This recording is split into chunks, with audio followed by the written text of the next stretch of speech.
Olá, seja bem-vindo a mais um programa de perguntas e respostas aqui no canal. Para participar é muito simples, é só enviar a sua pergunta para o nosso Instagram, @LeandroRuschel, quando abrimos as caixinhas na quinta-feira. Então, fique atento aí, mande a sua pergunta. Antes de responder algumas perguntas que chegaram até nós, vamos falar sobre os desdobramentos políticos e econômicos dos últimos dias no Brasil e no exterior. No Brasil, nós estamos observando os desdobramentos de um racha que aconteceu na coalizão do poder entre a extrema-esquerda, representada pelo PT, e o Centrão, por conta da busca do PT em expandir os impostos, no caso no IOF, e o Congresso resolveu barrar esse aumento do IOF através de um decreto legislativo. E obviamente que isso foi parar no Supremo, o governo não aceitou essa derrota e pediu a intervenção do Supremo, que é o grande mantenedor do próprio governo, nas palavras do Lula. Então o que nós tivemos foi uma decisão do ministro Moraes, aparentemente tudo é direcionado para ele, o Gilmar Mendes foi sorteado, mas direcionou para o Moraes, toma essa, né, a redonda, e o ministro Moraes resolveu anular tanto o aumento do IOF decretado pelo governo, quanto o decreto legislativo que impedia esse aumento, dizendo que iria fazer uma audiência de conciliação. É mais uma decisão política do Supremo, há muito tempo o Supremo já virou uma casa política e não uma casa jurídica, e basicamente retira poder tanto do executivo, especialmente do legislativo, porque o legislativo está correto. A lei é clara, IOF não é um imposto arrecadatório, é um imposto que serve para fiscalizar transações. Só que o próprio governo deixou claro que o objetivo do aumento do IOF era justamente aumentar a arrecadação, ou seja, esse decreto não é constitucional.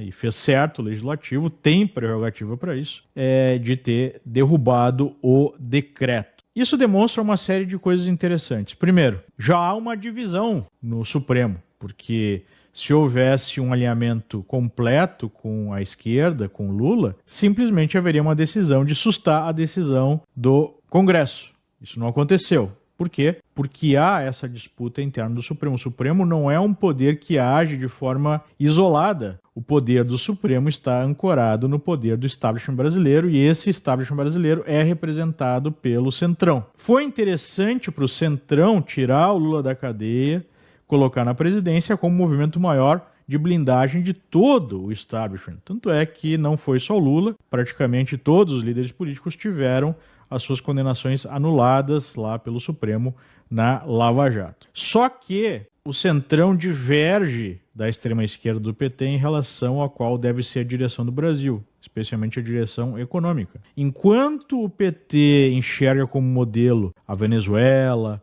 Cuba, China, ditaduras socialistas, o Centrão não quer ir para essa direção da destruição econômica para transformar todo brasileiro no escravo do Estado. Eles querem escravizar, mas não de forma tão intensa quanto o PT pensa. Então, querem uma certa liberdade econômica para que a economia produza os impostos e que mantenha toda a máquina operando. Já o PT tem como objetivo a destruição econômica mesma para garantir o controle absoluto, o controle político.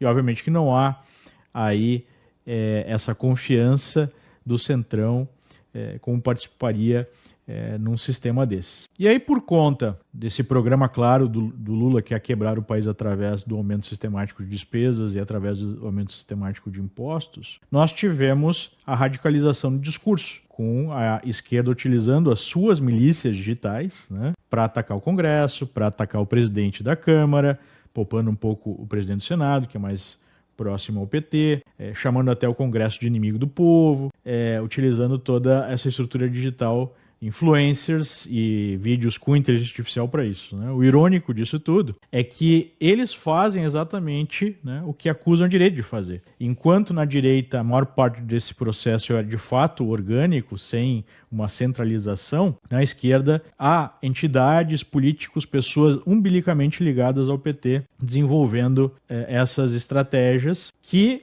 né, se fosse a direita, seria alvo de Polícia Federal na porta de casa, desses influencers, de investigação, de algum desses inquéritos está no Supremo.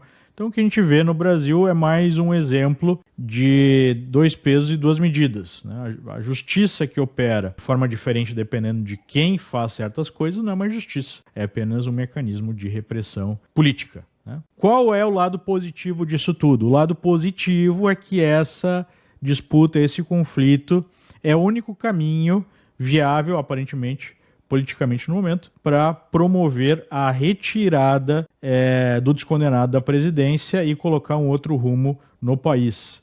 Talvez com mais liberdade econômica e com um pouco mais de liberdade política, mas até a página 2, porque o Centrão também gosta, né, dessa repressão, não quer ser xingado na rua, não quer que apontem todas as maracutaias que esse pessoal faz, né? Qual é o lado negativo disso tudo? O lado negativo é que esse pessoal não quer a direita no poder. Eles querem uma direita permitida. Eles querem um novo PSDB, um novo Alckmin, um novo Aécio Neves, que faz de conta que é direita, mas na verdade é um socialismo light, né, que não chega até o modelo venezuelano. E parece que o sistema se organiza para fazer essa mudança em 2026. Falta literalmente combinar com os russos, né? Porque a esquerda ainda mantém uma parte do Supremo, controla uma parte do Supremo, controla uma série de aparelhos no Executivo, no Judiciário e até mesmo, né, tem uma representação legislativa, apesar dela estar cada vez mais limitada. Qual é o problema para a esquerda? Não há apelo popular. Essa historinha de Robin Hood, né, de tirar dos ricos para dar para os pobres, pouca gente acredita, só os idiotas úteis de sempre que representam, sei lá, 1/5 da população, 1/5 do eleitorado, né? Todo mundo sabe que o aumento de impostos serve ao Estado, servem àqueles que orbitam o Estado e não servem ao povo. O povo recebe algumas migalhas, mas o grosso fica, né, na máquina pública ou até mesmo na corrupção desenfreada, como a gente viu no caso do INSS. Imagina só a festa que deve estar em Brasília com todo mundo sabendo que não existe mais uma Lava Jato e nem existirá tão cedo. Então há esse descompasso entre o que o PT quer, o que a população brasileira quer, em sua maioria, e o que o próprio establishment quer para o Brasil, e isso gerou um otimismo no mercado. O dólar está caindo, né? O real está se valorizando nas últimas semanas, a bolsa deu uma alta. Por quê? Porque há perspectiva cada vez maior de mudança do regime. Não creio que será tão fácil quanto o mercado acredita, mas essa é uma possibilidade. E aí nós observamos, né, algo bastante curioso, a milícia, não a digital, a milícia física, né, da esquerda, invadindo lá o prédio do Itaú para promover um protesto, né? Só que o Itaú, a herdeira, uma das principais herdeiras do Itaú, foi a maior doadora, a segunda maior doadora da campanha do Lula. Esses bancões têm apoiado sistematicamente o PT, né? Então, obviamente, por que eles apoiam? Muita gente pergunta. Ora, porque para empresas que estão estabelecidas, é muito melhor um governo intervencionista para, na regulação, manter a concorrência fora e ainda, né, concentrar poder político para ter benesses, para ter aí subsídios e assim por diante, né? A maior parte dos industriais brasileiros, do mercado brasileiro, gira em torno de benefícios do Estado. Então é por isso que esse aparente paradoxo acontece, né? Capitalistas apoiando socialistas, porque basicamente é a forma que os megacapitalistas, que os metacapitalistas têm para manter não só o poder econômico, mas também o poder político. Obviamente que esse processo é instável, porque você usa essa esquerda, né? Talvez aqueles idiotas úteis que foram lá no Itaú não sabem, né? Mas eles são soldadinhos dos bilionários, dos globalistas. Só que de vez em quando há um racha. Esse pessoal se revolta e quer fazer as coisas da sua forma sem ficar nesse socialismo light, né? E aí acontecem coisas como a Venezuela, ou a própria Revolução Russa foi algo nesse sentido. O Lenin falava que os empresários produzem as cordas que vão ser utilizadas para enforcá-los, né? É mais ou menos isso que pode acontecer com esse pessoal globalista se eles perdem o controle da situação. Mas não parece ser o caso no Brasil. No Brasil a gente tem o establishment já operando, desde Lisboa, né, aqueles encontros do judiciário, de políticos, de empresários, de outras lideranças para definir o que fazer. E de lá a gente viu integrantes do Supremo, até mesmo o seu presidente, abrindo o jogo, dizendo, olha, nós fizemos a melhor regulação do mundo para as redes sociais. Ou seja, ele está abertamente dizendo que usurpou a prerrogativa do legislativo de criar leis, né? E ainda, não sei o que é o pior, chamando uma censura indireta de regulação. Também se defendeu dos conflitos de interesse, dizendo que isso é um preconceito com empresários, porque ele se reúne com índios, com pobres, com empresários, e todo mundo deveria ter o direito de acessar o Supremo, né? Só quem não pode acessar o Supremo, quem não tem conversa, é a direita. Todos os outros grupos brasileiros podem e interagem com o Supremo. Mas o grande problema não é falar com o índio, né? O grande problema é o conflito de interesse de você estar tendo esse tipo de evento patrocinado, direto ou indiretamente, por pessoas que têm interesses na própria corte, né? Você nunca verá a Suprema Corte Americana, por exemplo, se envolvendo nesse tipo de evento, ou abertamente falando que promoveu a regulação, né? Criou leis como se faz no Brasil. Barroso chegou ao ponto de fazer um discurso defendendo a política adotada pelo governo, né? Que o déficit é um problema, mas tem coisas positivas, que o Brasil vai bem, não como ministro supremo, mas como quase um integrante do próprio governo, né? Essa é a tragédia que nós vivemos no Brasil. Aqui nos Estados Unidos, nós tivemos uma semana muito positiva para o Trump. Ele conseguiu aprovar o orçamento que gerou muita polêmica, gerou racha entre o próprio Trump e o Elon Musk, né, um dos seus principais apoiadores. Quem era contra esse orçamento era contra por dois motivos basicamente inversos, né? O pessoal que era contra o orçamento da direita afirma que o orçamento não faz o suficiente para combater o déficit, não é um orçamento que atinge o equilíbrio. Já o pessoal da esquerda, e parte até mesmo da direita, dizia que ele cortava demais. É o problema, o paradoxo que nós vivemos no mundo inteiro, né? Politicamente, os gastos do governo são muito difíceis de serem cortados, mas ao mesmo tempo isso aumenta o endividamento, aumenta aí a fragilidade do sistema. E isso acaba gerando, no final das contas, inflação, que é o caminho mais fácil de resolver esse problema, né? A monetização da dívida. Por que esse problema é mais sério no Brasil do que nos Estados Unidos? Porque os Estados Unidos têm a grande vantagem de imprimir a reserva do mundo, né? Obviamente que o abuso dessa vantagem pode gerar dificuldades maiores para o dólar daqui para frente. Não acredito, né? Muita gente fala disso, em mudança, em substituição do dólar como reserva. É praticamente impossível que nós vejamos isso nas nossas vidas, né? Talvez em algum outro momento no futuro. Mas enfim, enquanto esse déficit for grande e nós temos um efeito em que os juros da dívida acabam comendo cada vez uma parte maior do orçamento, isso vai gerando uma bola de neve que pode ficar inviável. Enquanto isso acontecer, nós vamos ter uma preocupação cada vez maior e a possibilidade de juros maiores e inflação maior de longo prazo, né? Uma espécie de transformação dos Estados Unidos numa espécie de Brasil, guardadas as devidas proporções. Como é que o Partido Republicano, o próprio Trump, imagina sair dessa armadilha? Através do crescimento. Esse crescimento pode ser gerado com corte de impostos, com diminuição da regulação, com diminuição do preço da energia, através do desmonte dessa agenda ambientalista radical. Isso tudo poderia gerar um crescimento que faz com que a relação dívida-PIB seja cada vez menor, né? Esse é um caminho possível. Temos que pensar que há também o efeito da inteligência artificial, que promete um aumento significativo da produtividade, que é, no final das contas, o que define o crescimento econômico, né? O aumento da riqueza de qualquer país. E a operação do Doge, do Elon Musk, mesmo saindo do governo, mesmo brigando com o Trump, continua atuando para cortar gastos públicos excessivos. Novamente, né? É muito difícil cortar gasto público. Muita gente criticou, dizendo, não, o Musk tinha prometido que podia chegar a 1 trilhão, mas até agora cortou 150 bilhões. Pô, mas 150 bilhões de orçamento é significativo, né? O número seria um corte de pelo menos 1 trilhão por ano, né? Mas 150 bilhões já é 15%. Então, o Trump vai surfando uma onda bastante positiva, depois de ter feito o ataque no Irã que não gerou mais desdobramentos, chegar a um cessar-fogo, está chegando a um cessar-fogo entre Israel e Palestina, voltou atrás em relação à agressividade das tarifas, isso não está gerando inflação ou desaceleração econômica significativa, vieram dados de emprego muito positivos, e o Trump apresenta uma popularidade maior do que no primeiro mandato, para desespero da esquerda. Por sua vez, a esquerda americana parece seguir o mesmo caminho da esquerda brasileira e apostar na radicalização do discurso. Nós tivemos um candidato muçulmano, socialista radical, dá para chamar tranquilamente o sujeito de comunista, ganhando as primárias dos democratas em Nova York. Nova York é um estado controlado pelos democratas há décadas. A cidade de Nova York em si é mais esquerdista ainda, e a gente tem esse tipo de discurso, né, como, por exemplo, a criação de armazéns da prefeitura para vender comida subsidiada, controle de aluguéis, coisas que nunca funcionaram, que na verdade geram aumento do aluguel no final das contas.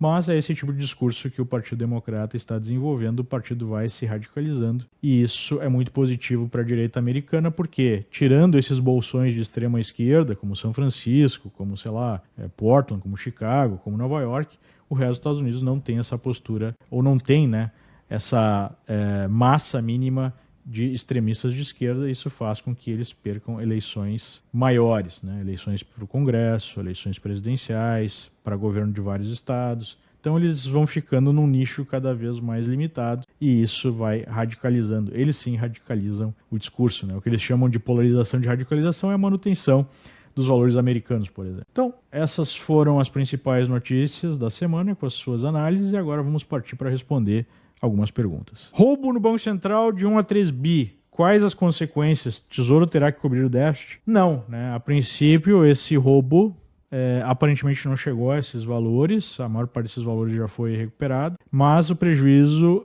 de centenas de milhões, pelo menos, ficará com os donos desses recursos, que são empresas, né, instituições financeiras que tiveram esse dinheiro sendo roubado. Então não é algo que vai cair nas costas do Estado, aparentemente, né? No primeiro momento vai ser um prejuízo privado. O PT pode gerar uma confusão social, né, com vandalismo e caos. É o objetivo, eles sempre tentaram isso, mas é muito difícil. A maior parte do povo brasileiro não quer isso. Tirando esses grupos bem radicais, essas milícias da esquerda, né, principalmente envolvendo invasores de propriedade, seja no campo, seja na cidade, eu não vejo muita capacidade disso. E esse é o objetivo deles na federalização das polícias, né, militares. Eles querem o controle das polícias justamente para ter a capacidade de ou reprimir ou não reprimir eventuais bagunças, né? E eles não estão conseguindo fazer esse controle. Então, nós temos as polícias controladas pelos governos estaduais que iriam reprimir esse tipo de ação em escala, né? Então, não acredito muito na capacidade deles produzirem esse tipo de confusão. Você acredita no enfrentamento entre Supremo e Câmara dos Deputados, né? O Congresso, enfim? Eu acho que é algo muito improvável, porque há uma relação muito próxima, especialmente entre o establishment, representado pelo Centrão, e o Supremo, né? Creio que isso tende a ser resolvido a portas fechadas, a negociações, e não através de uma guerra aberta, como, por exemplo, né, a busca pelo impeachment de algum ministro. Pode até acontecer. A gente sabe que as guerras acontecem quando os lados acreditam, né? Os dois lados acreditam que são mais fortes, que têm chance de vencer numa disputa. Mas para que gerar essa disputa se os dois lados estão no benefício, né? Eu creio que o grande fator de desestabilização dessa relação do establishment político que controla o Congresso e o Supremo é o próprio PT, é a própria esquerda que quer buscar um outro caminho para o Brasil, um caminho totalitário, um caminho chavista, né? Isso sim pode desencadear essa guerra, que no final das contas seria algo extremamente positivo. Talvez seria um dos únicos caminhos para o Brasil ter um rearranjo de forças e sair dessa estrutura atual, que é uma estrutura repressiva, uma estrutura muito negativa para o Brasil. Lula desmanchando em todas as pesquisas. A regulação das redes sociais é para sobreviver? Eu acho que vai além, né? A regulação das redes, que é um desejo antigo da esquerda. Não podemos esquecer que no primeiro mandato do Lula ele veio com a ideia de regulação da imprensa, porque era o meio, né, de comunicação utilizado. Então o objetivo da esquerda é sempre a censura e a repressão. Não é só um objetivo da esquerda, é um objetivo do sistema em manter um controle maior sobre a população, para evitar o que aconteceu na Lava Jato, no impeachment da Dilma, na revolta popular que houve, né, contra o establishment. A questão toda é que parece que a esquerda tem uma agressividade um pouco maior do que o centrão nesse sentido, do que o establishment, querer uma repressão mais profunda, né? Então, a boa notícia é que o centrão não é tão autoritário quanto a esquerda, apesar deles apoiarem uma certa regulação, uma certa censura que já é inaceitável em qualquer modelo democrático. Colocar o Supremo em uma pesquisa de popularidade não é a maior prova de politização judicial, é que é uma realidade que todo mundo já aceita, né? Apesar das negativas dos ministros e tudo mais, é óbvio que o Supremo virou um órgão político e, infelizmente, nos últimos anos, um órgão de repressão política. E as pesquisas mostram qual é o lado, né? Porque se você tem 90% da direita criticando, né, desconfiando do Supremo, e se você tem 60%, 70% da esquerda apoiando, confiando no Supremo, é óbvio que isso significa que o Supremo adota uma pauta de esquerda, uma pauta política, e pior do que a própria politização é a politização com um viés claro, né, o viés de um dos lados. Isso destrói completamente o regime republicano, a base, né, de qualquer sistema que requer uma justiça atuante, mas isenta, né, que vai atuar de forma parecida com a esquerda e com a direita. E eu não vejo, infelizmente, no curto prazo, uma saída para isso. No momento, a gente tem uma república disfuncional em que o próprio Supremo assume essa função de poder moderador abertamente. Nós observamos lá as falas dos ministros em Portugal, o próprio evento já é um descalabro, né? Como é que você vai ter um evento em outro país bancado por empresas que têm interesses na corte, ou atores que têm interesses na corte? Mas, enfim, eles mesmos dizem, né? Não, nós vamos editar um país, judiciário... século é o século do judiciário. O próprio presidente do Supremo disse em mais de uma oportunidade que temos que aceitar, né, a postura política do judiciário, que vai decidir os conflitos e tudo mais. Então é algo muito difícil de resolver no Brasil. É preciso uma reforma, né, completa, profunda do judiciário. Agora, quem vai promover isso e como? Esse é o grande X da questão. Você acredita que o descondenado ainda possua forte militância no Nordeste? Sem dúvida, né? Apesar das pesquisas demonstrarem uma perda de apoio, ainda é um apoio significativo. E na hora do vamos ver, esse pessoal acaba votando na esquerda porque fica com medo de perder benefícios, né? No Nordeste brasileiro, a esquerda tomou conta de boa parte do Nordeste nesse ciclo de manutenção da pobreza. Então, aumenta benefícios, pessoas ficam dependentes, votam na esquerda, que criam mais benefícios em um cenário em que não há possibilidade de crescimento econômico para que essas pessoas efetivamente saiam da pobreza, né? Saiam da dependência. Esse é um problema grave não só para o Nordeste, mas um problema grave para o Brasil. Euro 1,18 não preocupa? Obrigado. Na verdade, é um objetivo declarado do governo Trump promover a desvalorização do dólar, né? Claro que isso é muito difícil, isso a gente está falando de um percentual pequeno de movimentação. Desde o início do governo Trump, a gente está falando de algo como 11%, porque isso torna os produtos americanos mais competitivos, né? Então, há uma busca por uma certa desvalorização do dólar em relação ao euro e em relação à moeda chinesa para aumentar a competitividade dos Estados Unidos. Se isso acontece dessa forma, não vejo grandes problemas, né? O problema é se entra numa espiral mais acelerada de desvalorização, e isso poderia gerar aí um desequilíbrio no mundo inteiro, não só nos Estados Unidos. Com o Barba falido, quem é o candidato vermelho em 2026? Bom, eu não ainda retiraria o Lula do páreo. Na verdade, eu acho que o cenário base seria ele sendo candidato. Mas ele não sendo, eu creio que o herdeiro natural seria o próprio Haddad. Quais os potenciais de riqueza desperdiçados e que travam o Brasil, na sua opinião? O maior problema do Brasil é a sua elite. Nós temos uma elite ignorante, que pensa no próprio umbigo, que não tem um senso de país, né? Não tem um projeto de país. Parece que são grupos buscando o seu benefício próprio e rale-se a própria estrutura do país, o que acaba sendo ruim para todo mundo no final das contas, né? Então nós precisamos criar uma elite como a elite americana, os Founding Fathers, que criaram o país mais próspero do mundo, criaram um projeto de país que deu certo. É isso que nós precisamos no Brasil. O Brasil tem as mesmas potencialidades em termos geográficos, né, em termos de recursos naturais, tamanho do país, que os Estados Unidos têm. Por que o Brasil fica tão atrás, né? É o capital humano. Nós precisamos criar, de fato, um projeto de país que seja favorável ao Brasil e não a certos grupos, a certas pessoas.